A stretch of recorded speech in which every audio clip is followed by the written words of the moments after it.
చేస్తూ అధికారులను కూడా నేను కోరుతా ఉన్నా. ఇవాళ పోలీస్ స్టేషన్లు సెటిల్మెంట్లు అడ్డాలుగా మారిపోయినాయి. పోలీసులు అదేవిధంగా ఇతర అధికారులు ఒకటే పని పెట్టుకున్నారు.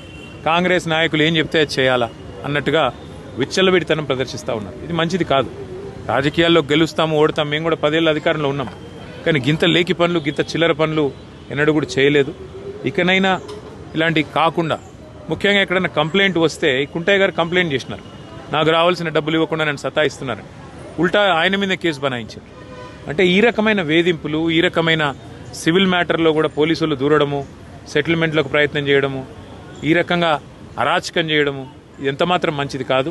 నేను ఏ ఒక్కరి మీదో నేను విమర్శ చేస్తలేను. ఇది ఈ రోజు కుంటయ్య గారికి జరిగింది, రేపు ఇంకోరికి జరగవచ్చు. కాబట్టి ఇది మంచిది కాదు. దయచేసి కంట్రోల్ చేసే ప్రయత్నం చేయాలని చెప్పి కూడా నేను ఈ రాష్ట్ర ప్రభుత్వాన్ని కూడా కోరుతా ఉన్నా. కానీ ఆ కుటుంబానికి మాత్రం ఇవాళ ఇంతకంటే ఎక్కువ రాజకీయం నేను మాట్లాడను. ఆ